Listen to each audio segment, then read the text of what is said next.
Listo. Ahí deben de estar viendo mi pantalla.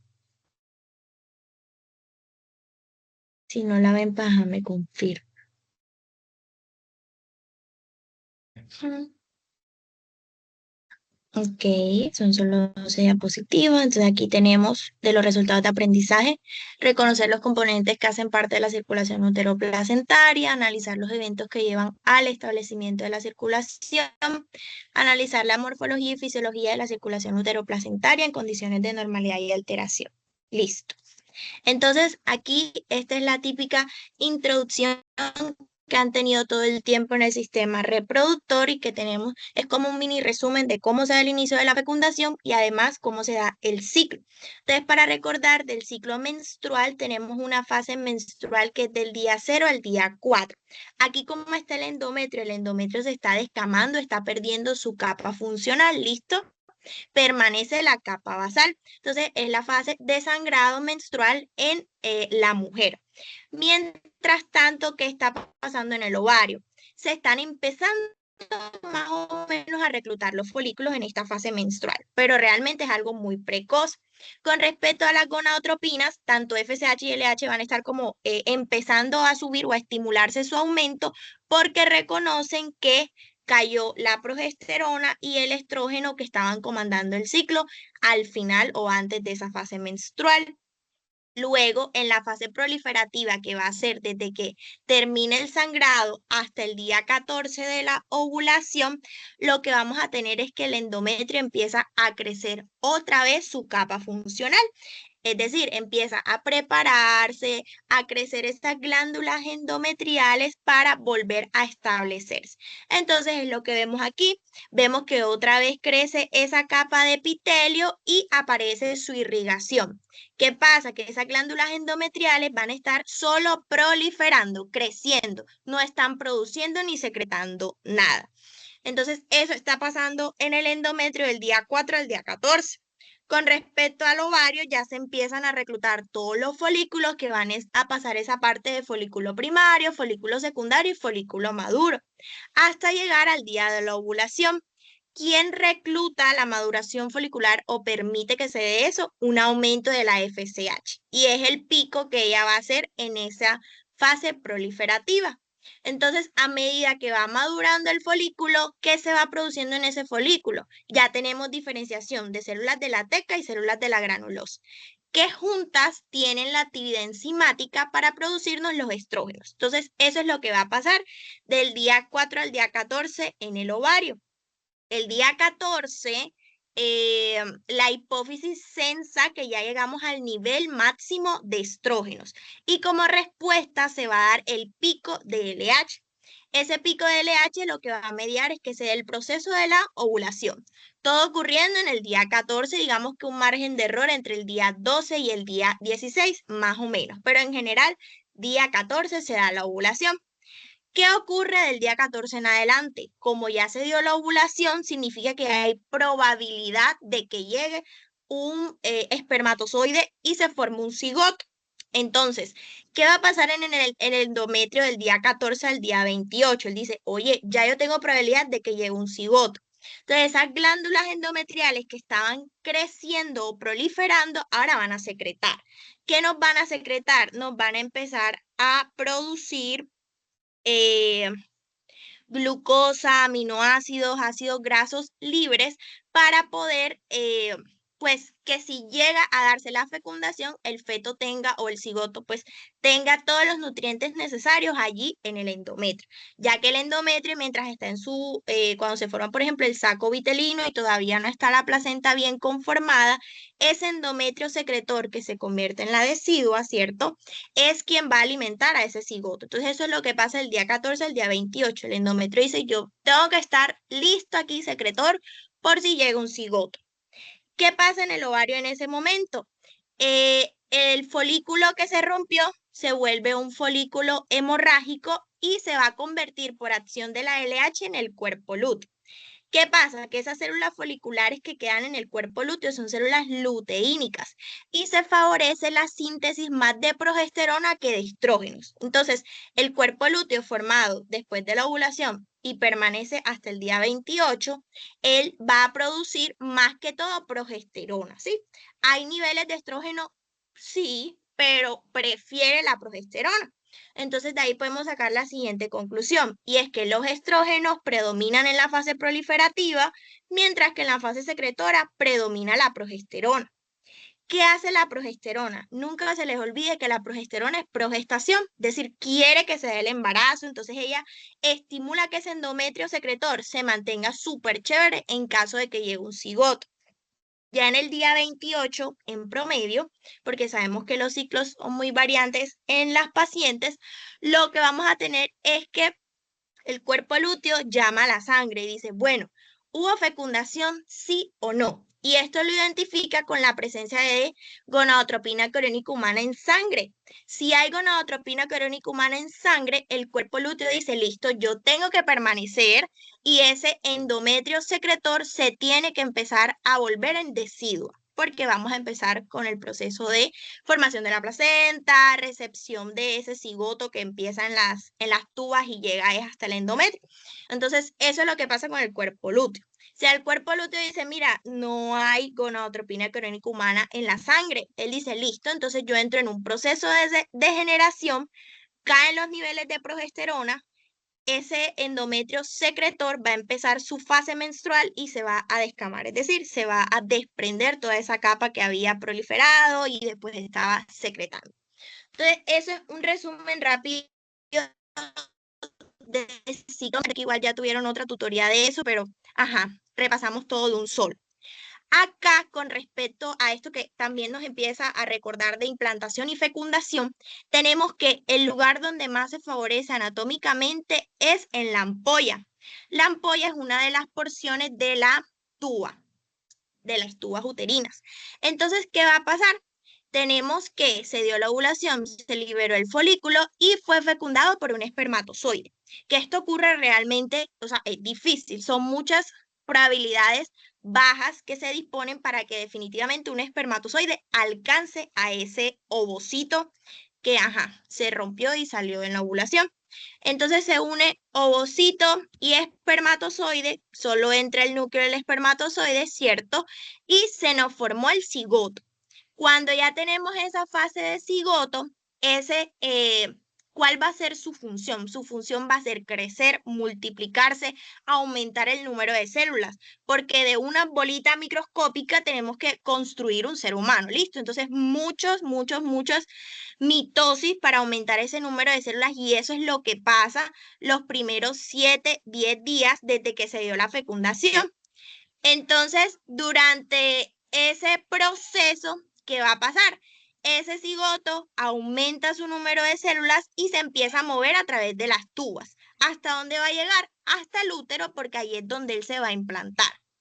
Entonces, eh, ¿qué más les comento por aquí? Bueno, ¿por qué se mueven por las tubas? Recordemos que las tubas tienen ciertas especializaciones celulares, como lo son las fimbrias, tienen también músculo liso, lo que permite que haga contracciones y como con una especie de barrido se vaya empujando ese cigoto hasta el útero. Entonces, cuando ya estamos en el día 7, el día 10, ya ese cigoto está en un contacto estrecho con el endometrio secretor, que se va a llamar entonces ahora se va a convertir en la decidua, es decir, en un endometrio en una fase gestacional.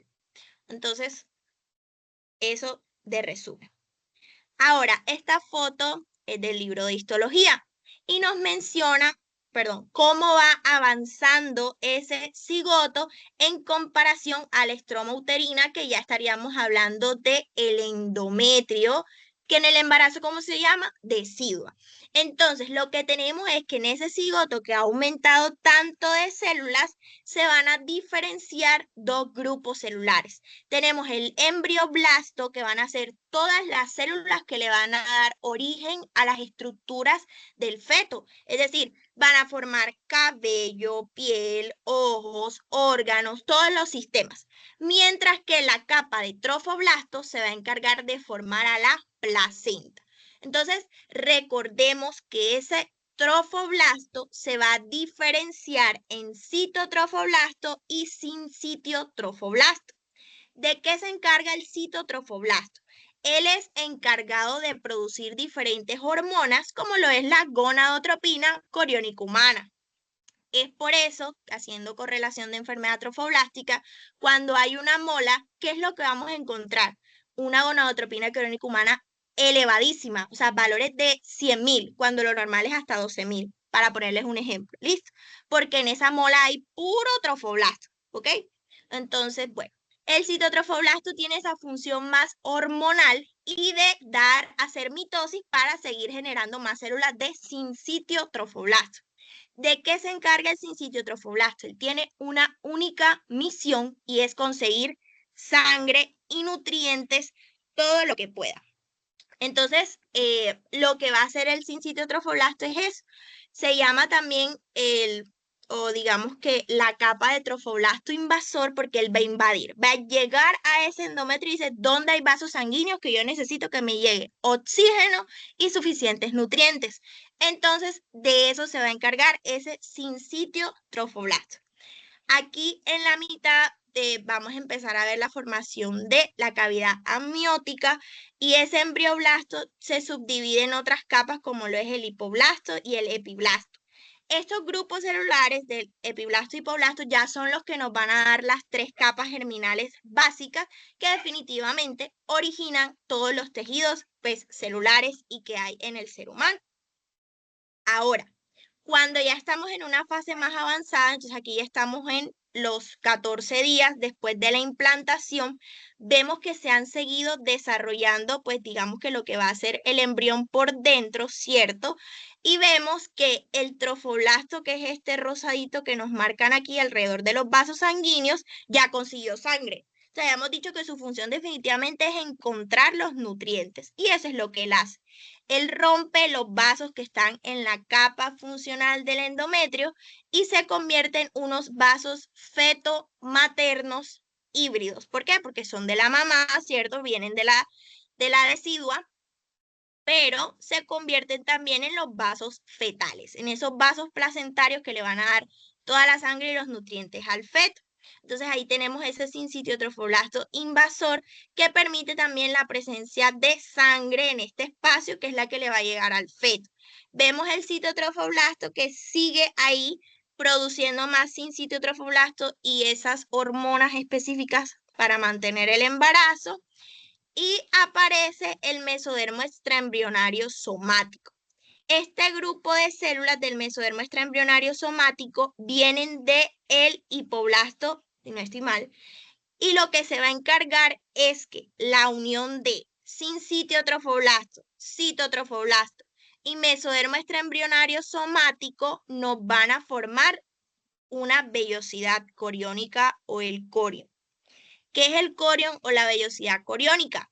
Es como si fuera bueno, no, es la unidad funcional de la placenta. Entonces, es como si fuera la nefrona del riñón. Muchas vellosidades coriónicas forman el corión y ese corión frondoso nos va a dar origen a la placenta. ¿Hasta ahí tienen alguna duda?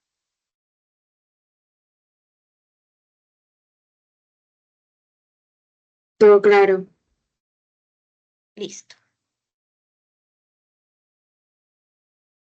Entonces, bueno, aquí estamos viendo un poco lo mismo de lo que ya habíamos mencionado, que esta foto está como un poquito más feita. Entonces vemos la correlación que hay, que ese corión o esa placenta o esa vellosidad va a estar formada siempre por mesodermo somático extraembrionario, citotrofoblasto y sincitiotrofoblasto. Vemos también que lo que está más cerca de los vasos sanguíneos van a ser el sincitiotrofoblasto, que es el invasor, debajo va a estar el cito y de último, o digamos que más pegado al embrión y más lejos de la capa materna, el mesodermo somático extraembrionario. Entonces, bueno, Aquí empezamos a hablar del concepto de lagunas trofoblásticas o lagunas fetoplacentarias. ¿Qué son esas lagunas? Esas lagunas va a ser literalmente un hueco que se llena de sangre de la mamá y allí es donde se va a dar el intercambio. Es decir, esa sangre de la madre trae el oxígeno, la glucosa, los aminoácidos, las inmunoglobulinas que pueden pasar al bebé, o sea, los anticuerpos que pueden pasar al bebé, y todo desde esas lagunas, perdón, va a pasar por medio de difusión simple, difusión facilitada, proteínas transportadoras hacia el feto, para que le pueda llegar todo. Entonces, bueno, aquí vemos una mejor conformación de cómo está ese corion frondoso, corion velloso o esa vellosidad placentaria formándose. Entonces, ¿qué tenemos? Que abajo, eh, bueno, no, mejor hablemos primero de la decidua. En la decidua o ese endometrio secretor durante el embarazo, en su capa funcional, la placenta no se puede pegar a la capa basal del endometrio porque nos da otra patología que es el acretismo placentario, que lo vamos a dar en el tercer corte. ¿Para qué hacer? Entonces, esa decidua en su capa funcional, lo que vamos a tener es que esos vasos uterinos de las arterias espirales fueron rotos, ¿sí? Se rompieron por el sincitio trofoblasto invasor, creándonos entonces ese hueco que vemos aquí del que les venía mencionando, ese espacio donde va a drenar toda esa sangre de los vasos uterinos. Entonces se crea esa laguna trofoblástica, ¿sí? De la que les había mencionado. Entonces la placenta, eh, bueno, el sincito trofoblasto, perdón, va a estar en una contigua relación con esa decidua. Es decir, están ahí pegaditos como si tuviéramos una mano encima de la otra, así puestecitos. Y esa relación es la que nos permite definitivamente que siempre le llegue sangre a ese feto. ¿Qué pasaría si este pedacito de sincito trofoblasto se desprende? Empieza a sangrar la placenta, se forma un coágulo y definitivamente ya no le va a llegar sangre al bebé y eso se llama desprendimiento de placenta. ¿Listo? Entonces, en un embarazo sano siempre va a estar esa relación contigua entre la placenta y la decidua. Entonces, esa vellosidad, me gusta mucho esta foto porque parece como si fuera una hojita o las ramitas de un árbol. Tenemos los tres componentes que hemos mencionado. Sincitio trofoblasto, luego en el centro o en la mitad el citotrofoblasto y ya más en el interior o lo que está así más dentro va a ser ese mesodermo extraembrionario. Entonces esas son las tres capas fundamentales o los tres grupos celulares que nos van a formar la placenta, teniendo en cuenta que muchas vellosidades como esta van a ser esa unidad funcional de la placenta. Aquí en la placa coriónica lo que vemos es de nuevo el mesodermo y la presencia de los vasos fetales. Entonces el feto empieza a formar sus vasos por el sistema sanguíneo, por los factores proangiogénicos que favorecen ¿sí? la formación de los mismos y esos vasos sanguíneos fetales son los que van a recibir el oxígeno que entreguen, que esté aquí, que esté dando la madre y lo van a llevar hacia el feto. Esos vasos fetales también, ¿qué van a hacer? Esos vasos fetales aquí tienen CO2. Ahorita les muestro una mejor foto para explicar eso. Pero los vasos fetales traen el CO2. Entonces dicen, no, este es un desecho aquí del feto y yo vengo a entregarlo. Ese CO2 hace difusión simple a través de todas las capas y los grupos celulares que hemos mencionado hasta llegar a esta laguna trofoblástica o el vaso uterino. Es decir, el CO2 fetal se entrega a la sangre de la mamá para que lo pueda expulsar por medio de la respiración. Entonces, bueno. Ok, wow, aquí también les hablan de preeclampsia, muy chévere. Entonces, en esta imagen, lo que tenemos, o una de las explicaciones de la preeclampsia, es que lo normal en el embarazo es que esos vasos que tenemos aquí de la mamá que se destruyen tienen que sufrir una remodelación, ¿sí? Entonces, ¿en qué consiste esa remodelación? El músculo liso de esas arterias debe de desaparecer. ¿Por qué? Porque a esas arterias yo necesito que al final del embarazo o desde la semana 20, que el feto tiene que crecer un montón, le llegue mucha sangre, muchos nutrientes. Entonces, el músculo liso de esas arterias debe de romperse. ¿Quién lo rompe o quién permite eso? Se estimula por el sincito trofoblasto.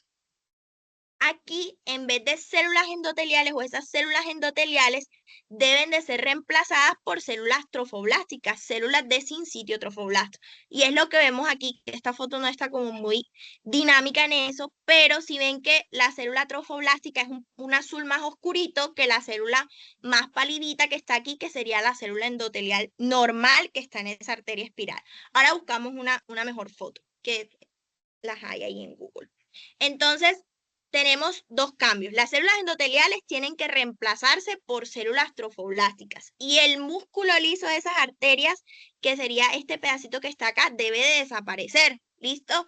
Así que me va a quedar una arteria con una alta capacitancia, o sea, le llega mucha sangre y además va a ser una arteria que no me va a hacer vasoconstricción, o sea, siempre va a estar dilatada, de nuevo, para que entre un montón de sangre.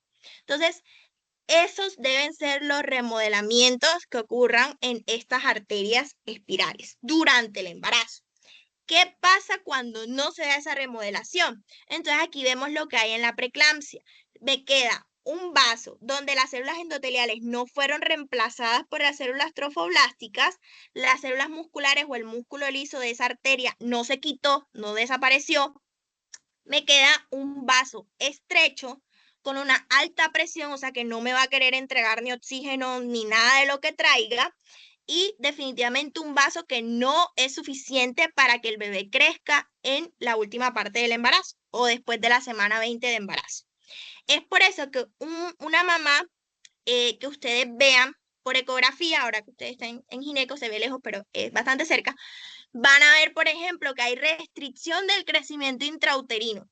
Probablemente esa paciente va a sufrir preeclampsia al final del embarazo.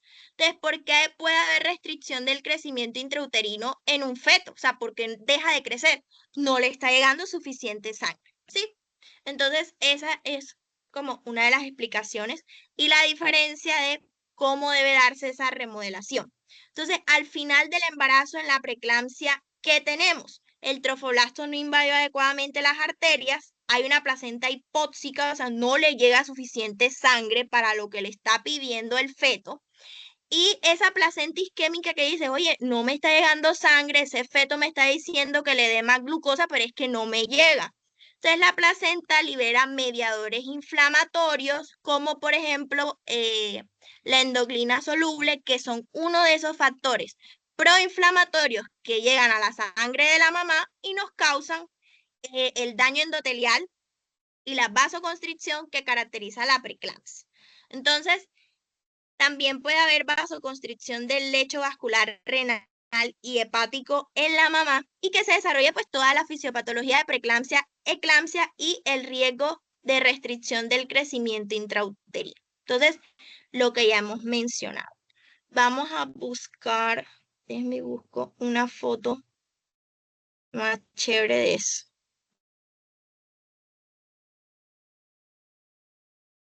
Igual ya tienen la otra tutoría de preeclampsia, pero este tema a mí me gusta bastante. Entonces, cualquier duda que tengan, me comenta. Preeclampsia, vasos. Aquí está. Esta foto es mucho más cookie. Pues no se ve de buena calidad.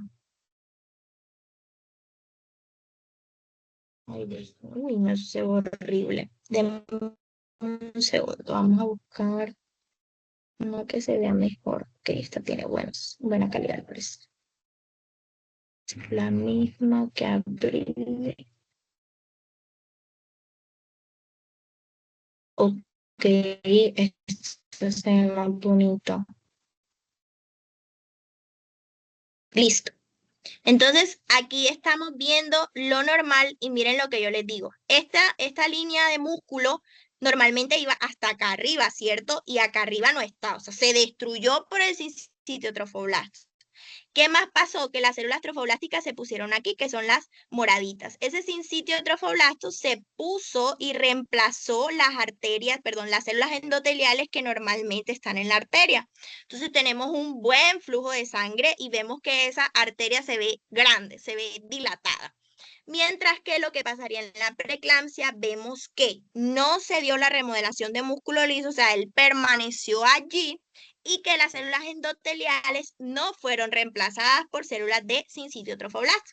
Entonces, tenemos esa arteria chiquita que no da suficiente sangre y además puede hacer vasoconstricción porque tiene su capa muscular lisa. Entonces, ese sería el problema en la preeclampsia. ¿Por qué ocurre eso? Pues recordemos que el feto tiene mitad de la carga cromosómica de la mamá y mitad del padre. Es decir, que puede ser reconocido como el sistema inmune materno como algo extraño. Entonces, esa es una de las teorías, que el sistema inmune de la mamá rechaza, o sea, no permite que esas células de sinsitio trofoblasto puedan hacer estas remodelaciones. Y por eso nos queda esa arteria así. Otra teoría es que hay factores genéticos identificados asociados a la preeclampsia. Entonces ustedes pueden verlos o preguntar en sus familias si hay tías o sus abuelas o sus mamás si han sufrido de preeclampsia, pero suele ser un patrón en la familia. Por ejemplo, el otro día conocí una muchacha que ahora tuvo preeclampsia en su embarazo, el bebé tenía restricción del crecimiento intrauterino y yo, ajá, y eso no habían casos en la familia. Y me dice, sí, mi mamá casi se muere cuando tuvo a mi último hermano por preeclampsia. Entonces, también ya hay un factor genético identificado para el desarrollo de la preeclampsia. La única prevención que se ha encontrado ahora mismo es actividad física, que la paciente pues pueda tener una consulta preconcepcional para que esté lo más sana posible cuando quede en embarazo.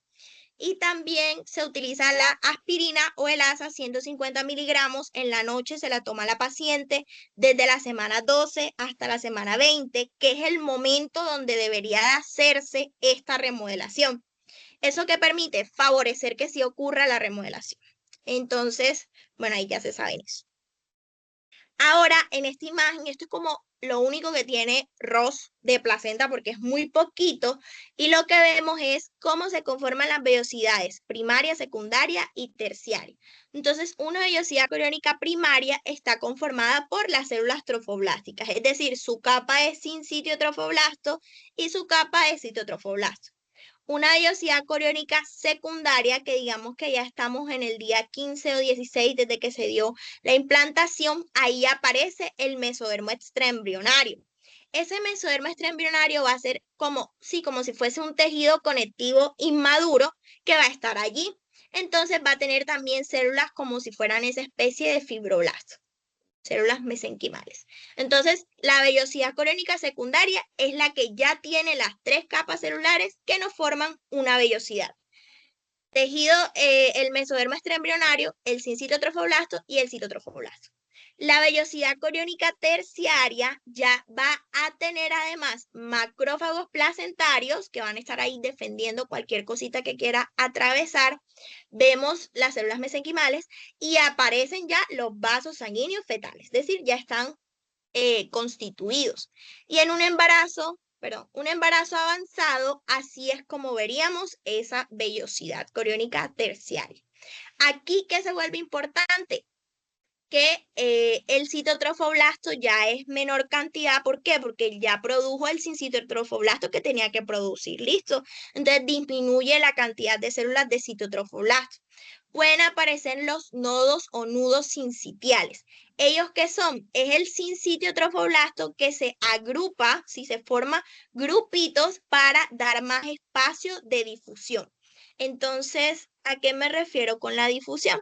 Recuerden que yo les había mencionado que los nutrientes pasan desde el vaso sanguíneo de la mamá hacia el bebé, tiene que atravesar todas estas capas hasta llegar al vaso fetal. Entonces aquí tenemos el vaso de la madre y aquí está el vaso del feto. Okay, una F y aquí una M. Entonces, ¿qué es más fácil atravesar? Es más fácil si se crean estos, o sea, si el sinsitio trofoblasto se agrupa para que la sangre y los nutrientes solo pasen por aquí. es decir, no tengan que atravesar el sinsitio trofoblasto. ¿Cuándo ocurre esto? Este suele ser un hallazgo en las placentas que no les está llegando oxígeno. Entonces, para favorecer ese intercambio se forman los nodos sincitiales. Entonces, es un hallazgo común en una placenta isquémica que probablemente sea de una madre que sufrió preeclampsia. ¿Listo? Entonces, eso es lo que vemos aquí.